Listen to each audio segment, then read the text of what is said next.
Greetings. Father Mark signing on, continuing the course on the modern papacy, moving into the reign of Pope 253, Pius VIII, who reigned from March 31st, 1829, through November 30th, 1830. After 5 weeks of debate, the conclave of 1829 elected Francesco Saviero Castiglione as the 253rd Pope. The last name is spelled Castiglione.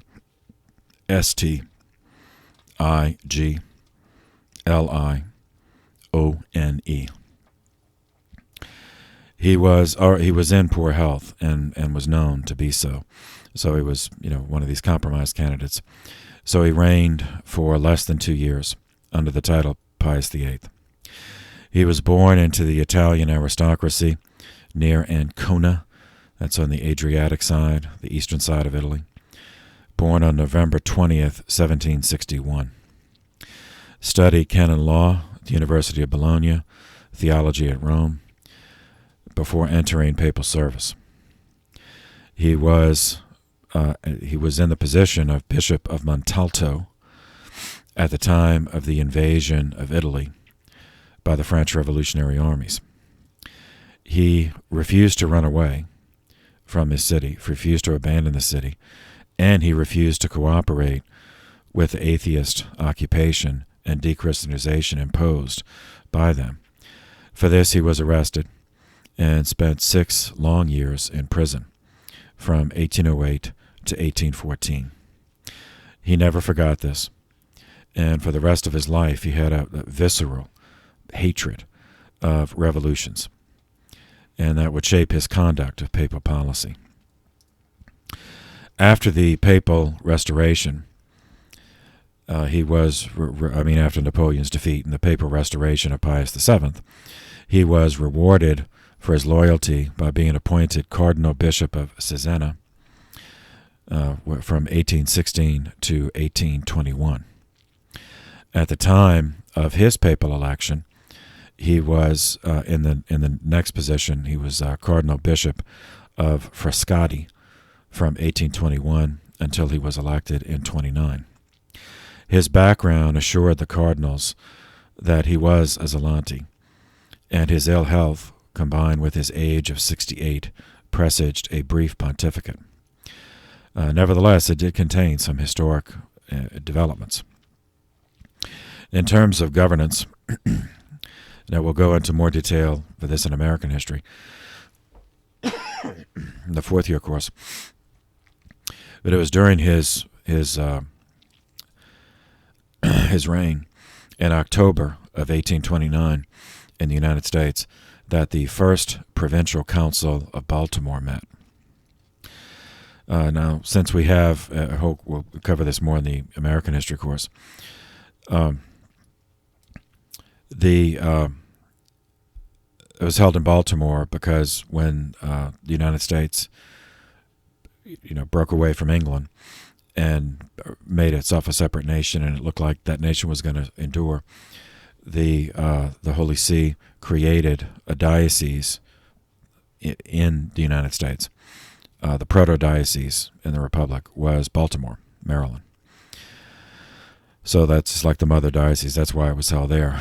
There were 7 provincial councils in Baltimore and 3 plenary councils for the Catholic Church in the United States. Now, such councils are no longer held in that way because that was supplanted by the creation of the National Conference of Bishops, which has had several names, but it's basically now it's the U.S. CCB, the U.S. Conference of Catholic Bishops. Originally it met annually, now it meets twice a year. The first provincial council was approved by Pius VIII. It was attended by 22 bishops, religious superiors, and theologians. Because of the anti-Catholic legislation still on the books in the United States, in some states, and producing such problems as trusteeism The council was also attended by three laymen who were attorneys in civil law to provide advice. One of those who attended was Roger Taney, Taney, who was from Maryland, and later he became the first Catholic Chief Justice of the Supreme Court. The small numbers attending this council reflect the tiny numbers of Catholics in the new republic prior to the huge waves of Catholic immigration as the 19th century progressed.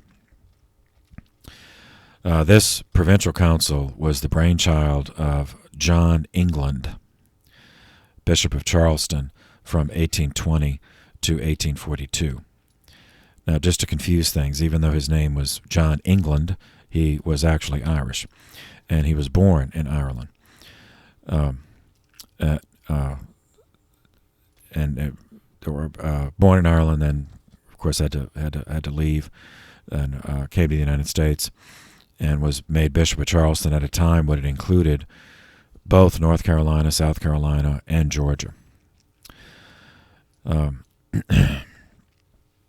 Anyway, I'm gonna, for the sake of time, I'm gonna skip this because I'm gonna do this more in the American history course. So back to Pius VIII. On the 24th of May, 1829, he condemned again religious indifferentism as the source of the breakdown of the social and political order. He referred to this attitude, he defined it first, indifferentism, as the attitude that Catholicism actually was, or could be placed on par, a level of equality with other religions. And so, indifferent, it doesn't matter what religion you are, in other words, that's indifferentism. So he condemned that idea as, quote, a foul contrivance of the sophist of this age. On March 25th, 1830, he condemned Freemasonry again, specifically condemned the false morality, what he regarded as a false morality of Freemasonry, which pretended, his interpretation was that it pretended to promote humanitarian ethics, but at the same time rejected the divine law necessary as the foundation for true ethical endeavors. In particular, Pius was alarmed that Freemasonry was spreading among civil servants in the governments of the West, because part of the especially the English Freemasonry was humanitarianism. The Brotherhood of Man, raising, and they, as they do still in our country, they raise money for children's hospitals, for burn victims, etc. But in this period, in the early 19th century in the United States, part of their humanitarian endeavor was pushing for mandatory public education. Now, we take that for granted now in the United States, but it's not in the Constitution. I mean, there's not a word about that in the Constitution at a federal level. So it's up to the states if they want to create that construct. And so the early public education movement was an alliance of mainly Protestant ministers, as well as social liberal Freemasons. So the social gospel, combined with liberal secularism, produced the public school movement in the United States, and making it mandatory, which of course requires tax theft to fund it. So Pius was alarmed that all of this, that Freemasonry was present among so many of those pushing this, because it was clear to Pius that any public education endeavor resulting from the designs of such people would have philosophical foundations that were incorrect, meaning that lacking a correct metaphysics from a Catholic perspective.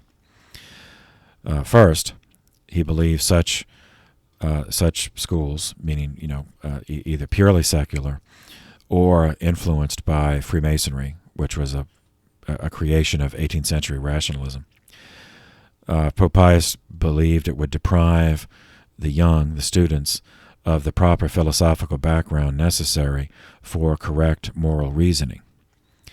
And that therein is the connection with metaphysics. Is that which is beyond the physical.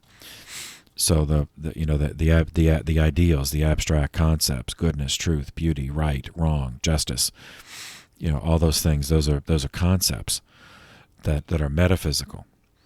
Now that they're actions in which those ideals are either acted out or acted against, in the physical universe, but they exist beyond, and so that's the connection with metaphysics. And so if you have Freemasonry as a movement, as an outgrowth of 18th century rationalism, which rejected Catholic metaphysics, or just completely secular types, doing it for the sake of control, social control, that neither one of those is going to provide the young with a philosophical background of metaphysics. And remember, the Catholic way is always to start is from the top down. So we start with the divinity, revealed as a Trinity, and then work our way down to us, and how we act in the world. So taking all that top out, so like the rationalist would just, and the seculars would just carve the whole from the top down, just cut all that off and just start with us. And so as we saw in the French Revolution, these rationalists, then they have no objective framework for making a decision. Like when is the reform enough? Like is the constitutional monarchy enough? Is an elected parliament enough? Should it have one house, two houses, three houses? Is that enough? And so but they have no basis for making that decision. So then it just became subjective and emotional, even though they were posturing as rationalists. Without a metaphysics, meaning without an objective order, you really can't be rational. You can try to be emotionally neutral, but in the end, you have no objective frame of reference. So it's just going to be essentially what you want. Hence the importance of Schopenhauer and his philosophy that we covered at the end of last time. It's just the will. It's the will to have the power to impose what you want on other people, to make them do what you want. And that's all you have if you don't have correct metaphysics, if you don't have the correct philosophical paradigm for understanding creation. Another result that Pius feared from such an education would that it could never rest. A mandatory public education system could never rest with Catholics maintaining a parallel education system. So it would, by its nature, he believed, seek to first limit and then eventually eliminate Catholic education, and force all children to have the same education, sponsored by the state. Both of those predictions did come true, and have been replicated many times throughout the world, conspicuously in the 19th century Europe and in many of the new republics in Latin America and South America, and even in the United States, especially during the 19th century and early 20th century, debates over the mandatory public education movement. And we'll cover that part in great detail in the fourth-year course.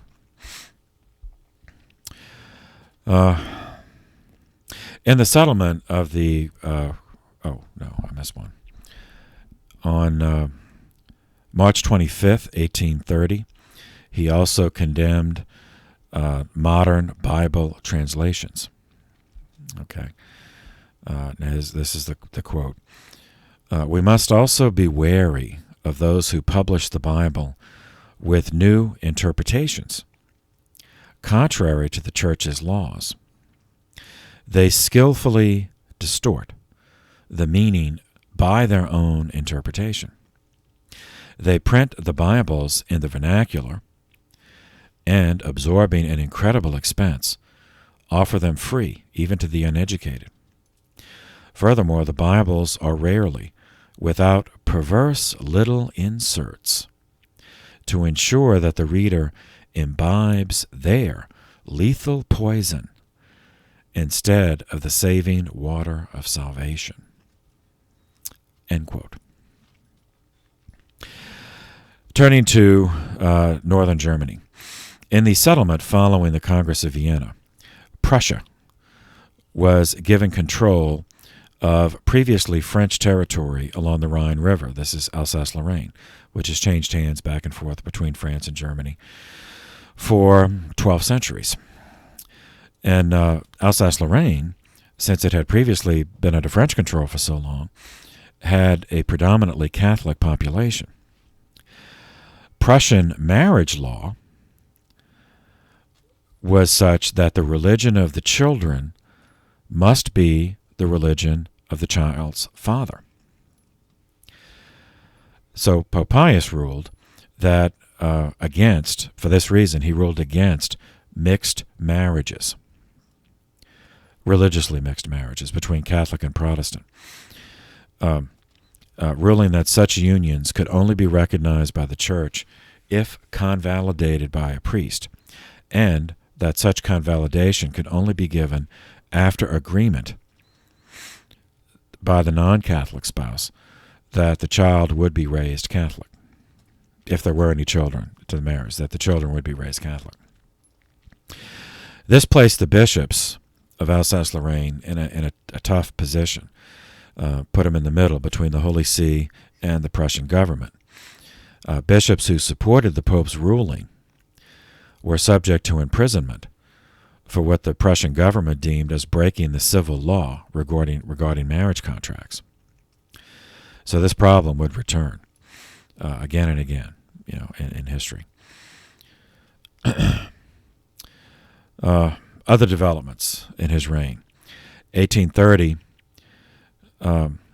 the railroads. So we saw in the previous session how George Stephenson had come up with a steam-powered land wagon that was not commercially practical at the time because of the weight that the roads couldn't handle it. But it was a proof of concept that steam power could be applied to land travel. The obstacle, the problem of the weight, was overcome in 1830, 16 years later, when an American engineer named Peter Cooper attached metal wheels to the chassis of the wagon, of the Stephenson wagon, the steam wagon, and then laid down a road made of iron, of steel rails, so a railroad, so that the metal wheels would fit on the metal rails, and those metal rails would be placed on top of perpendicular wooden beams to keep it at an even length, height, so that the steam locomotive on top, despite the weight, could remain, could be used. So that made the steam-powered land wagon into the locomotive, into the railroad, on top of railroads, and that's how it became commercially applicable, solving the problem of how to quickly transport goods from the field where they were grown or the shaft where they were mined, transport the raw materials from upstream to the factory to be refined, and then from the factory to the market to be retailed. So, and the railroad changed history. Hyperbole aside, it did change history. Now, regardless of one's economic and political ideology, it was not possible to pay for such devices, nor to lay literally thousands and thousands of miles of such steel roads by transporting piles of gold and silver around to pay workers and to pay for materials with gold or silver coins. So the result was the increasing reliance on paper bills of credit, or paper money, for business transactions, which meant spending more money than any nation could actually back with gold and silver if the entire balance of credit was demanded at once.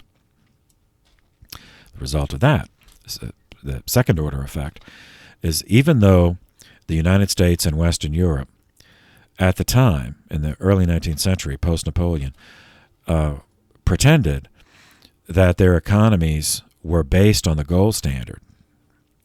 In practice, large-scale investment, such as this, the railroad networks, was funded by liquid capital, meaning paper bills of credit that were notionally backed by the Treasury gold, but were in fact backed only by the perceived stability of the nation and the astronomical profits that the railroads eventually produced. Okay, back to France and another revolution. This is called the July Revolution of 1830, from July 27th through the 29th. Okay, the Congress of Vienna, as we saw in the previous pontificate, two pontificates ago, restored the Bourbon dynasty to rule over France, following its principle of legitimacy and restoration. And that restored monarch was Louis XVIII, who was the younger brother of Louis XVI. He reigned from 1814 until his death in 1824. Louis XVIII had no desire to return to exile.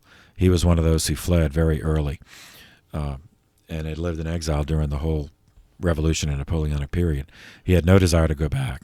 So he had agreed, when he was restored, to an arrangement that amounted to a constitutional monarchy, not identical to England, but similar. And it was in 1814 he signed La Charte, the charter. He died childless on September 16th, 1824. So he was followed by his younger brother, Charles X. He reigned from 1824 to 1830. Like Louis, he had suffered terribly during the Revolution. He had escaped early. This is the Duke of Artois that we alluded to in one of the sessions on Pius VI. He escaped, and he lived as a hunted fugitive for years with a bounty on his head, as did Louis XVIII for that matter. A bounty from the Revolution, the various governments of the Revolution. And, of course, like both Louis XVIII and Charles X, endured the anguish of learning of the murders of so many, not only his brother, their older brother, Louis XVI, but also their nephew, who would have been Louis XVII, murdered at age 10, Marie Antoinette. They didn't really like her, but still, that didn't mean they wanted revolutionaries to murder her. And so many others of the aristocracy that were guillotined. They were all related. Now, unlike his older brother, Louis XVIII, Charles X had far more bitterness festering in his soul over what happened. He determined that his contribution to history would be to return France to the absolute rule of the Bourbon dynasty, rather than the hybrid constitutional monarchy that his brother Louis XVIII had accepted. So, as king, Charles began promulgating a series of laws which were very unpopular with the middle class of educated businessmen, lawyers, journalists, and those serving as deputies under La Charte, under the Charter of 1814, meaning that's their version of congressmen. Now remember, this class of people, that's the professional class, are the ones who actually triggered the revolution. Now it ended up getting taken over, by the sans-culottes, by the working class before the military took it over. But those are the ones who originally overthrew the monarchy. And after it was all done, they realized their mistake. So that was the same class that also supported the restoration of the monarchy on the terms agreed to by Louis XVIII. So now Charles is taking that away. So they feel betrayed. Particularly galling to the professional classes were Charles X imposed the death penalty for sacrilege, the religious offense of sacrilege. Second, Charles's law demanding restitution to the heirs of those whose property was stolen after they were murdered during the Revolution. So the big estates had mostly been carved up, and they were, so he wasn't pushing necessarily for all the estates to be returned in their entirety, but he was pushing for some form of restitution, either the property or some of the property or a financial equivalent. And third, he imposed censorship on the press. Now, there were elements in the French church who worked very closely with Charles, conservative monarchists in the church, and they supported him in everything he did. For that reason, the church's popularity plummeted in the eyes of many people in direct proportion to the descent of the popularity of the monarchy. So this is the context for the appearance of the term clericalism. First appears in print in this period. It was used as a pejorative in underground newspapers. After the censorship, they had to be printed clandestinely to describe the close alliance of throne and altar, as it was said then, with clergy accused by those who coined the term clericalism, clergy using religion for political purposes, specifically to support the monarchy, to support a hereditary Catholic monarchy which granted the Catholic Church, special privileges of established status. Now, today, clericalism as a term is used so broadly that it's just a synonym for bad. Oh, clericalism is bad. But originally, it did have that specific meaning, referring to Catholic monarchists in France. Now, because of bad memories of what happened earlier in his life, Charles never lived in the city of Paris, and he kept his government at Saint-Cloud, outside of the city. That's spelled St. Cloud.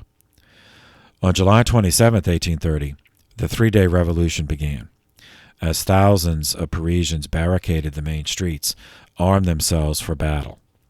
Like the people are taking the city back from this evil monarch. Charles ordered the army to go in and just start shooting, massacre the rioters. But his generals refused. They refused. They refused to even muster the troops, let alone actually fire on the people. And so then he was presented with the demands of some of the deputies that he return to the constitutional government of La Charte, the Charter of 1814, like his older brother had. And Charles refused. But he didn't want to risk, getting arrested and murdered, so he abdicated and fled to England. And later, he traveled around. He went to Czechoslovakia. Well, now is the Czech Republic. Then it was Bohemia, and he died in the city of Prague during a cholera outbreak. So he never did return. In his act of abdication, he abdicated in the name of his 10-year-old grandson to be the next king. But the legislature, the Chamber of Deputies, refused to accept it. So Charles X was the last Bourbon to actually govern France. His grandson continued to claim the throne until his death, and we're going to meet him in the future. There's still Bourbons that are claiming the throne, but Charles X was the last one to actually reign. To avoid a repetition of the Reign of Terror, to avoid what happened in the previous revolution, that it kept getting cyclically, just kept getting more and more psychotic, the leaders of the July Revolution wanted to end it immediately just by a return to a moderate Catholic monarchy, which is what the original revolutionaries had wanted. So they offered the crown to a guy named Louis Philippe, Philippe, born 1773. He was known to have Republican sympathies and to actually believe in a constitutional monarchy as the best form of government. He was one of those who also had lived for many years as an exile in England. So, he lived under the system. He was fluent in English. And he saw, he believed that he saw the advantages to the English system from a monarch's perspective. That let the elected parliament actually govern. And if they make a mistake, then they'll get blamed for it, rather than the king getting blamed for it. So he accepted the offer, and he reigned for 18 years, 1830 to 1848, and so we'll meet him again. Pope Pius VIII, when the new king, King Louis Philippe, indicated that he would honor the Concordat with the Holy See, ordered the French clergy, the Pope ordered the French clergy to obey the new government. This attitude was surprisingly inconsistent with his own policy and teaching against revolution, and was regarded as betrayal, by the Bourbons as well as conservative monarchists in France. But at this point, he was in severe pain from an illness that took his life. The illness it isn't actually.